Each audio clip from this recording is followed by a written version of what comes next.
Hola a todos, bienvenidos a un nuevo vídeo en el que seguiremos resumiendo algunas de las obras más importantes de la literatura, así como algunas de mis favoritas. Hoy le toca el turno a Jorge Luis Borges y su libro El Aleph y otros cuentos. Vamos a realizar un resumen por cada uno de los cuentos que encontramos en este libro de principio a fin. Antes de empezar, no olvidéis suscribiros, que me ayudará mucho a seguir haciendo vídeos, y ahora sin más preámbulo, comencemos. El Inmortal. Borges comienza este cuento citando los ensayos de Francis Bacon, en el que Salomón dice que no hay nada nuevo en la tierra, de modo que, como Platón tenía una imaginación, todo conocimiento no era más que recuerdo. Así, Salomón da su sentencia de que toda novedad es olvido. La introducción tiene lugar en Londres en la primera parte de junio de 1929. En este documento se supone que los 5 capítulos siguientes se han encontrado en el último de los 6 volúmenes en un cuarto pequeño de la Ilíada de Alexander Pope, entregando a la princesa de Lucigne por un vendedor de libros raros llamados Joseph Cataphilus. La historia es un relato autobiográfico contado por un soldado romano llamado Marcus Flaminus Rufo. Durante el reinado del emperador Diocleciano, durante una noche de insomnio en Tebas, Egipto, un hombre misterioso, agotado y herido, busca refugio en su campamento. Justo antes de morir, le cuenta a Rufo sobre un río cuyas aguas otorgan la inmortalidad a quien bebe de él. El río está al lado de un lugar llamado la Ciudad de los Inmortales. Decidido a encontrarlo, Rufo se dirige a África con sus soldados. Las duras condiciones del viaje provocan la deserción de muchos de sus hombres. Después de escuchar que los soldados restantes están planteando su muerte, Rufo huye y deambula por el desierto. Rufo se despierta de una pesadilla y se encuentra atado en un pequeño hueco en la ladera de una montaña habitada por trogloditas.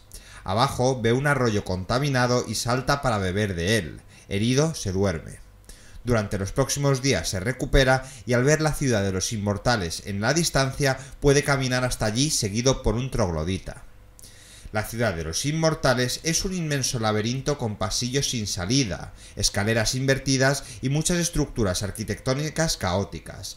Esto es un tema que vamos a ver en casi muchos de los cuentos, que aquí vamos a resumir: la predilección que tiene el autor Borges por los laberintos.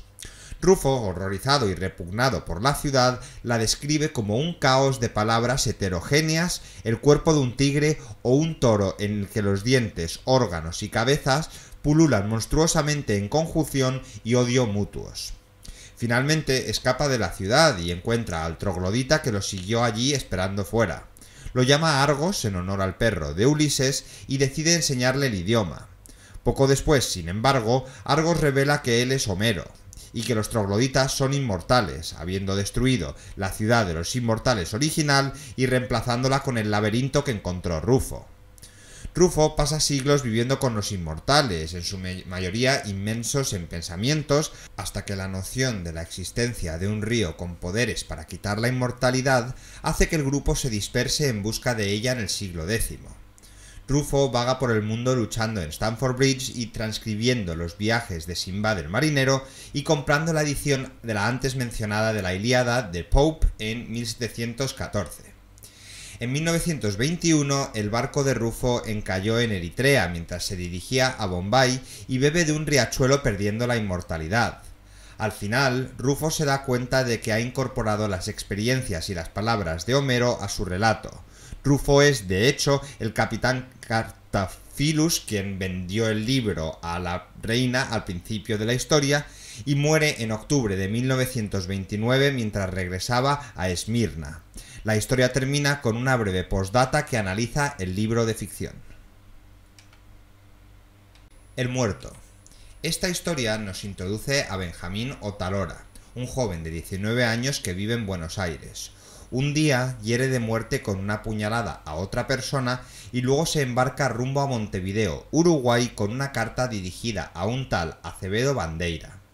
Al llegar a su destino no encontró al hombre que buscaba, pero a la noche se topó con un altercado y uno de los individuos que participaba en él resultó ser Acevedo. Otalora rompió la carta y se fue con ellos. A la mañana siguiente, Bandeira lo manda a llamar mediante uno de sus peones y le comunican que partirían rumbo a Tacuarembó a buscar una tropa. Otalora acepta y a la madrugada se encaminan hacia allí. A partir de ese momento pasa a formar parte de la tropa, se vuelve hombre de bandeira y comienza una nueva vida para él. A lo largo del tiempo, Otalora descubre que entre los múltiples negocios de Acevedo, el principal es el contrabando, y logra ascender a contrabandista dándole muerte a uno de sus compañeros. Un año después, Otalora vuelve a Montevideo y visita Bandeira, quien se encontraba muy enfermo. Le molesta que alguien en sus condiciones le imponga órdenes y comienza a idear un plan para suplantarlo, ganándose la amistad de Suárez, el guardaespaldas de Acevedo, y a su mujer. Bandeira convoca a su amante y la obliga brutalmente a besar a Otalora delante de todos los hombres. Mientras Suárez apunta su pistola, Otalora se da cuenta antes de morir que había sido engañado desde el principio y que se le había permitido el placer del poder y el triunfo porque al final para Bandeira nunca fue más que un hombre muerto desde el principio del cuento. Los teólogos. Este cuento sigue a Aureliano y Juan de Panonia, que compiten entre sí como teólogos, aunque gran parte de su trabajo es una crítica apenas velada entre sí, ya que el tema de sus escritos se refiere a las facciones heréticas que aparecen a su alrededor, como los Monotoni, cuya herejía es predicar que la historia es un círculo y que todas las cosas que han existido existirán de nuevo, y los Histrioni, quien sostienen que todos los individuos ocupan formas duales, una en la tierra y otra en el cielo, y que las acciones en la tierra influyen en el cielo. Aunque al principio le cuesta expresar con palabras la naturaleza de su herejía, se sorprende cuando surge una oración subconsciente que describe de manera eficiente sus creencias. Tras considerarlo más de cerca, se da cuenta que la oración fue tomada de un texto antiguo escrito por Juan, y que tal texto podría considerarse herético. Aureliano identifica a Juan como autor del texto y es condenado a muerte. Este es quemado en la hoguera por herejía y Aureliano muere más tarde en un incendio causado por un rayo. El narrador, que Borges le gusta mucho introducirse como personaje de la obra, observa que el resto de la historia está plagado de metáforas, ya que debe tener lugar en el cielo, pero considera la posibilidad de que a los ojos de una inteligencia divina inefable, tanto Aureliano como Juan de Panonia puedan parecer una sola persona. Historia del guerrero y la cautiva. Este cuento compara a dos figuras que abandonan su propia cultura en favor de una cultura extranjera. El narrador primero cuenta la historia de Droctulf, un bárbaro que, según los escritos históricos de Paul de Decken, abandonó a los bárbaros lombardos para unirse al ejército bizantino y defender la ciudad de Rávena. El narrador luego se identifica como Borges, que es una de las muchas incursiones de Borges en la metaficción, y relata una historia que le había contado su abuela. Cuenta cómo ésta, una inglesa residente en Buenos Aires en 1872, conoció a otra inglesa que 15 años después había sido tomada cautiva por una tribu indígena y casada con el cacique. La abuela de Borges se ofrece a protegerla y recuperar a sus hijos, pero la mujer respondió que estaba feliz con los nativos y deseaba quedarse con ellos. Al igual que Droctulf, eligió dejar la cultura en la que nació en favor de una completamente ajena y diferente a ella. Biografía de Tadeo Isidoro Cruz. En esta historia se nos narra cómo fue que el militar se unió al grupo que apresó a Martín Fierro, pero al entender los objetivos de su lucha y su coraje, el soldado toma la decisión de dejar su regimiento y luchar al lado de Martín. Tadeo Isidoro Cruz es hijo de Isidora y su padre fue un hombre al que le partieron el cráneo y murió al instante. El gaucho Tadeo Isidoro una noche asesina a un hombre ebrio y el cuerpo policial lo persigue. Tadeo se defiende, pero es capturado y le obligan a enlistarse como militar en el nivel soldado raso. Combatió en muchas batallas y lo hirieron en varias oportunidades. Tiempo después se casa y tiene un hijo. Después consigue el nombramiento de sargento de la policía local del pueblo donde nació. En el año de 1870, Tadeo le ordenan capturar a un hombre que mató a 2 personas. Este hombre se protege y pelea por su vida con todas sus fuerzas, y justo en ese momento Tadeo siente que lo ha recorrido anteriormente. así que Tadeo decide desertar del ejército para ir a luchar con el sublevado Martín Fierro. Emma Zunz. Emma Zunz, trabajadora de una fábrica textil, regresa a casa y encuentra una carta que indica que su padre murió en el hospital después de una sobredosis accidental de veronal. Emma, abrumada por el dolor, cree que su padre de hecho se ha suicidado, y recuerda cómo su padre le dijo que el propietario de la fábrica textil, Aaron Lowenthal, era culpable de un cargo de malversación de fondos que llevó a su arresto y ella planea vengarse.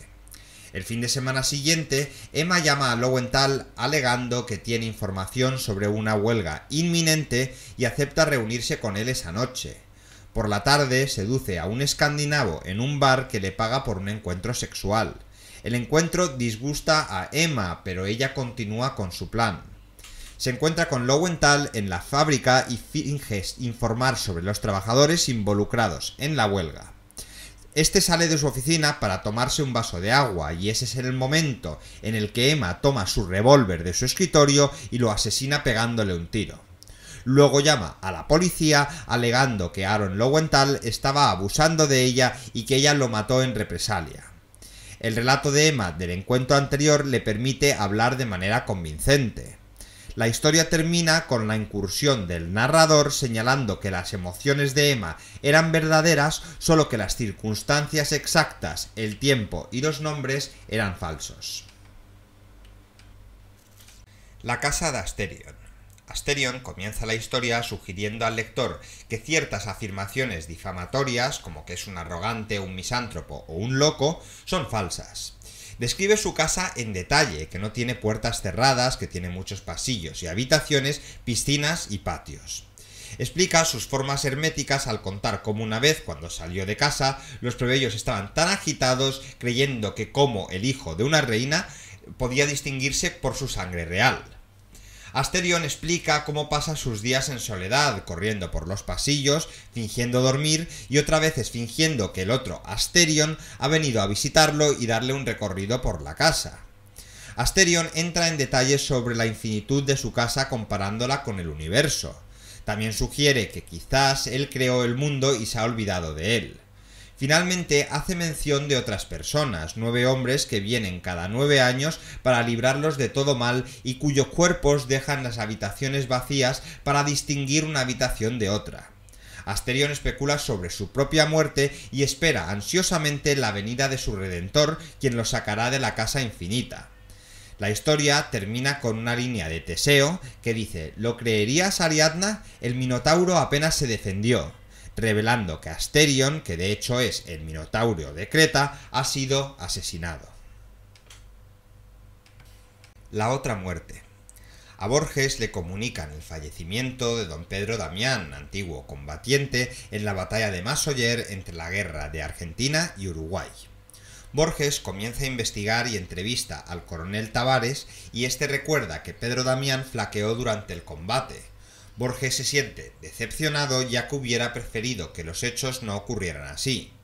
Sin embargo, al poco tiempo Borges regresa junto a Tavares, que esta vez está acompañado de otro combatiente de Massoyer. Este nuevo testigo ofrece una versión totalmente distinta, afirma que Damián fue todo un héroe.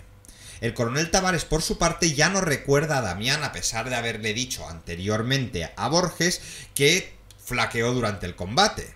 Pero ese no es el único misterio. La persona que le comunicó a Borges el fallecimiento de don Pedro Damián tampoco lo recuerda.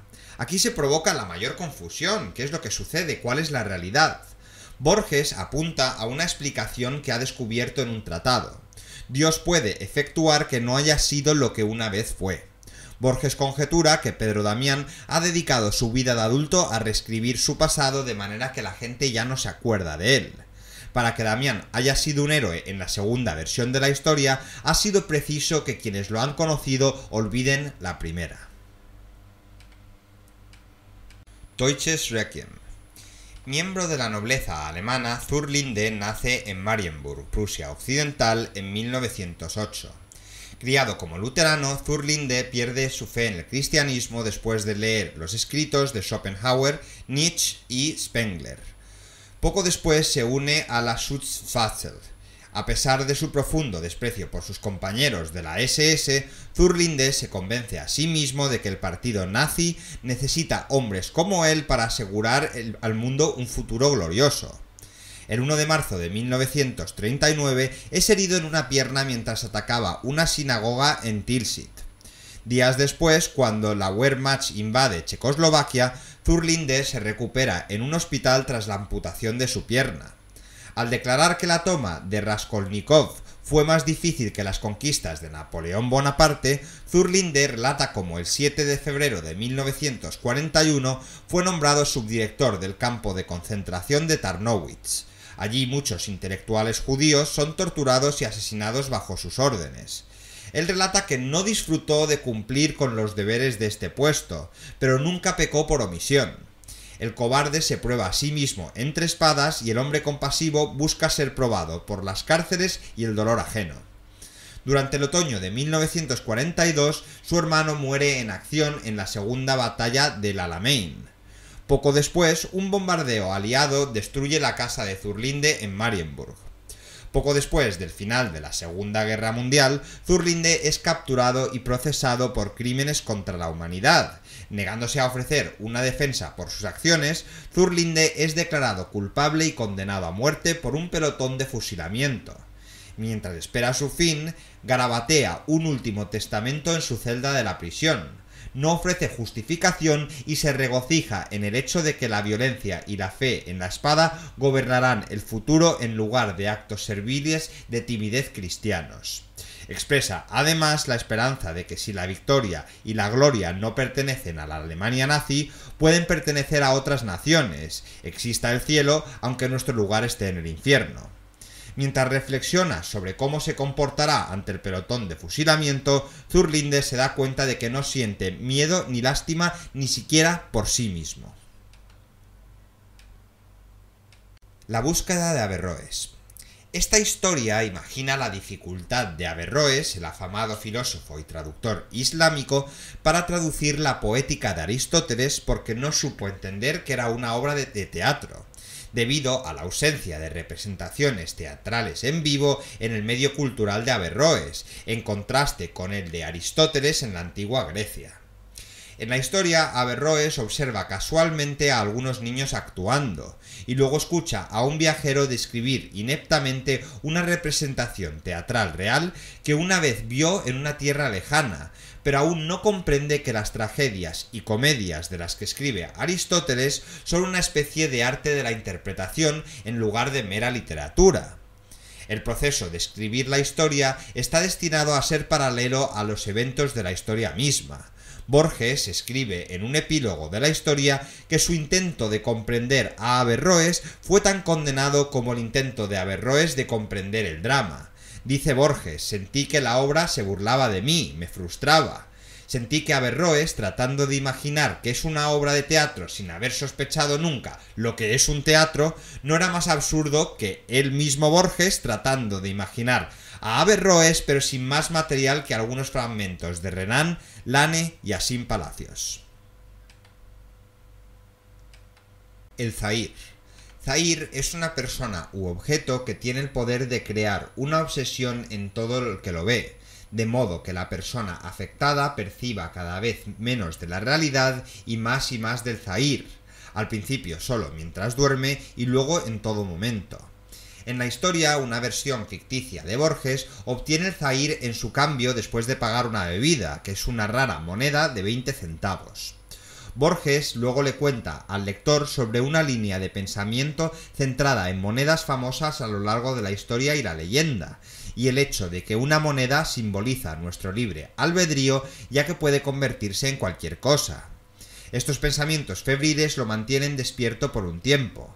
Al día siguiente, Borges decide perder la moneda, se va a un barrio lejano de Buenos Aires, mientras evita con cuidado mirar los nombres y números de las calles y logra deshacerse del Zahir pagando otra copa en un bar anónimo.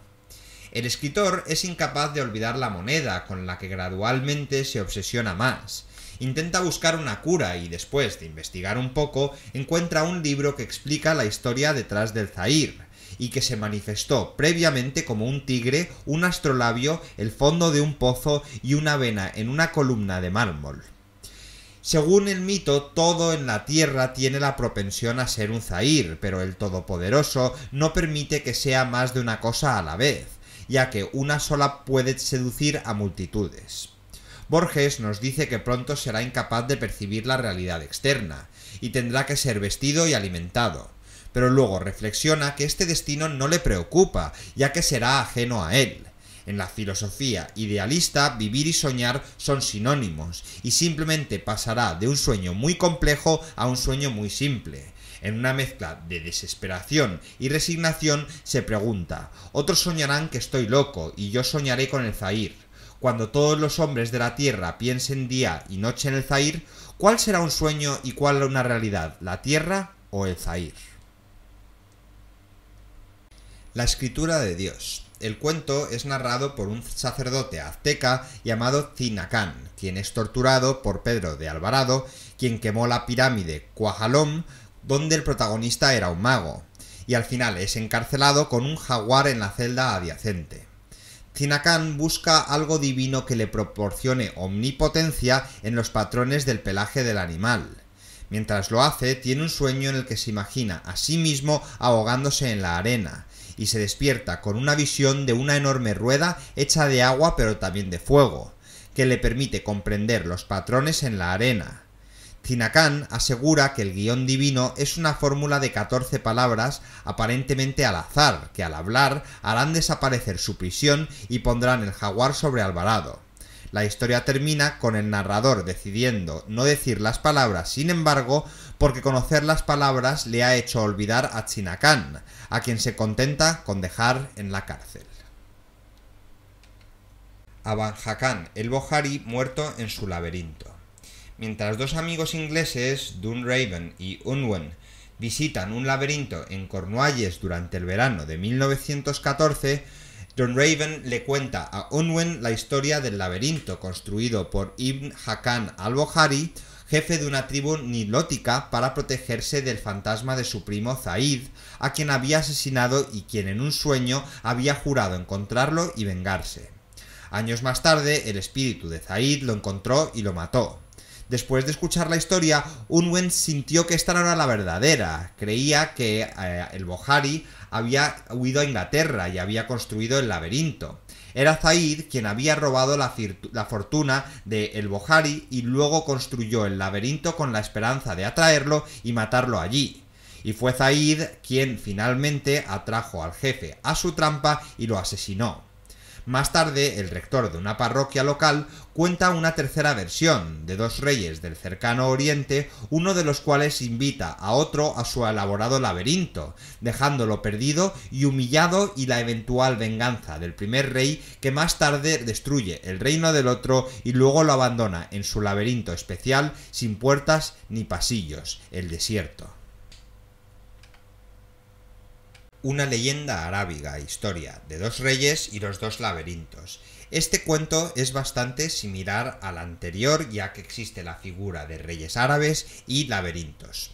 Un rey de Babilonia ordena a sus súbditos que le construyan un laberinto tan confuso y tan sutil que los hombres más prudentes no se atreverían a entrar en él y los que lo hicieron se perderían. Cuando un rey árabe visitó su corte, el rey de Babilonia le dijo que entrara en el laberinto para burlarse de él. El rey árabe finalmente salió y le dijo al babilonio que en su tierra tenían otro laberinto y que, si Alá lo permite, él se encargaría de que algún día el rey de Babilonia lo conociera.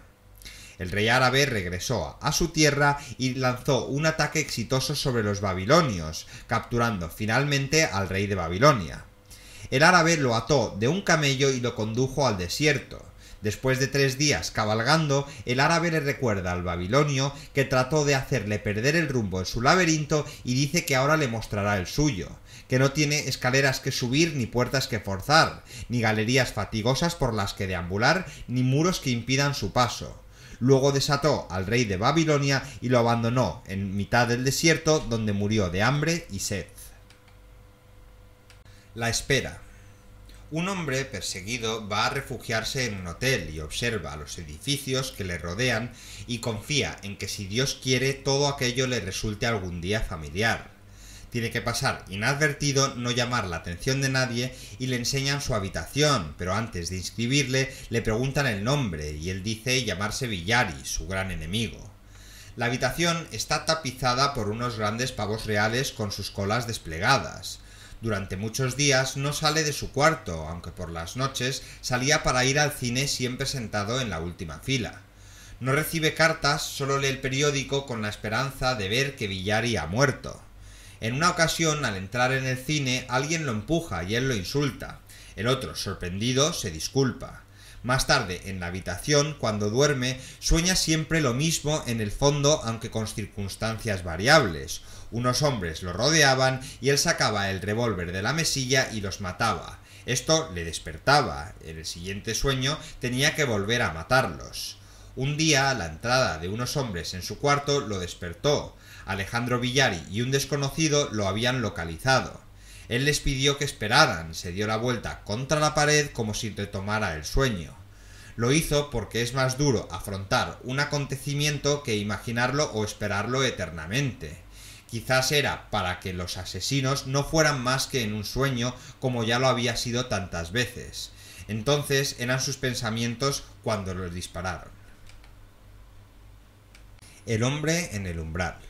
Un nuevo gobernador, un escocés llamado Glencairn, es enviado a una ciudad musulmana en la India británica para restaurar el orden.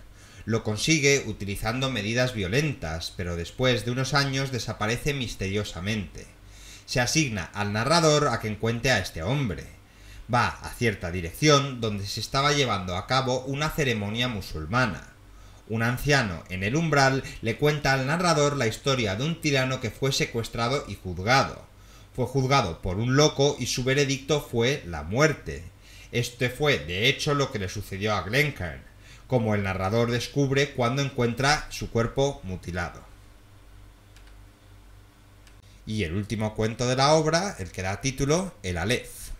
En esta historia de Borges, el Aleph es un punto en el espacio que contiene todos los demás puntos. Cualquiera que lo mire puede ver todo el universo desde todos los ángulos simultáneamente, sin distorsión, superposición o confusión. La historia traza el tema del infinito que se encuentra en varias de las obras de Borges, como en el Libro de Arena. Como muchos de los cuentos de este autor, el protagonista es una versión ficticia de él mismo. Al comienzo de la historia, está de luto por la reciente muerte de una mujer a la que él amaba llamada Beatriz Viterbo, y decide pasar por la casa de su familia para presentar sus respetos. Con el tiempo llega a conocer a su primo hermano, Carlos Argentino Daneri, un poeta mediocre con una visión enormemente exagerada de su propio talento que ha hecho de su búsqueda de toda la vida escribir un poema épico que describe cada lugar del planeta de una manera insoportablemente detallada. Más adelante en la historia, un negocio en la misma calle intenta derribar la casa de Daneri en el curso de su expansión. Daneri se enfurece y le explica al narrador que debe quedarse en la casa para terminar su poema, porque el sótano contiene un aleph que está usando para escribir el poema. Aunque a estas alturas cree que Daneri está bastante loco, el narrador propone sin esperar una respuesta, venir a la casa y ver el aleph por él mismo.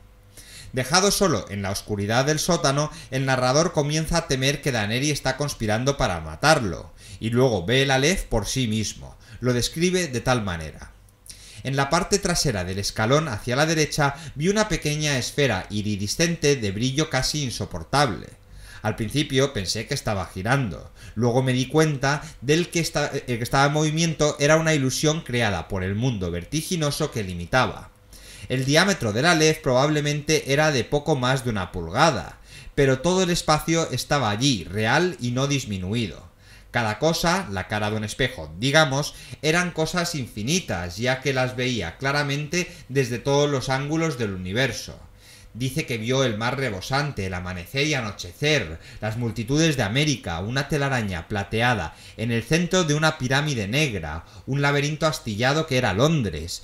Vio de cerca ojos interminables mirándole como si vieran en él un espejo. Vio todos los espejos de la tierra y ninguno le reflejó. Vio un patio trasero de la calle Soler, los mismos azulejos que 30 años antes había visto en la entrada de una casa de Fraiventos, racimos de una uva, nieve, tabaco, vetas de metal, vapor. Vio desiertos ecuatoriales convexos y cada uno de sus granos de arena. Aunque asombrado por la experiencia de ver el Aleph, el narrador finge no haber visto nada para vengarse de Daneri, a quien no le gusta, dándole a Daneri una razón para dudar de su propia cordura. El narrador le dice que ha vivido demasiado tiempo entre el ruido y el bullicio de la ciudad y ha pasado demasiado tiempo en el espacio oscuro y cerrado de su bodega, y le asegura que lo que realmente necesita son los amplios espacios abiertos y aire fresco del campo, y estos le proporcionarán la verdadera tranquilidad que necesitan para completar su poema. Luego se despide de Daneri y sale de la casa. En una postdata de la historia, Borges explica que la casa de Daneri fue finalmente demolida, pero que el propio Daneri ganó el segundo Premio Nacional de Literatura de Argentina. También afirma su creencia de que el Aleph en la casa de Daneri no era el único que existe, ya que según un informe que ha descubierto, escrito por el capitán Burton, Richard Francis Burton, cuando era cónsul británico en Brasil, describe la mezquita de Amr en el Cairo, dentro del cual se dice que hay un pilar de piedra que contiene todo el universo. Aunque este Aleph no se puede ver, se dice que quienes se acercan a su oído al pilar pueden escuchar un zumbido continuo que simboliza todos los ruidos concurrentes del universo que se escuchan en un momento dado. Y con este fantástico cuento concluimos el resumen de esta obra. Si os ha quedado cualquier duda me lo ponéis en los comentarios y con mucha alegría os contestaré a todos. Muchísimas gracias por estar allí, espero que os haya gustado, especialmente al pueblo argentino, que sé que considera a Borges, y con muchísima razón, uno de los mejores autores de la literatura mundial. Así que es todo un placer poder hacer este pequeño resumen, aunque nunca será de la talla de lo que es la obra, pero poder comentarlo es un auténtico placer para un pueblo tan fantástico como el argentino.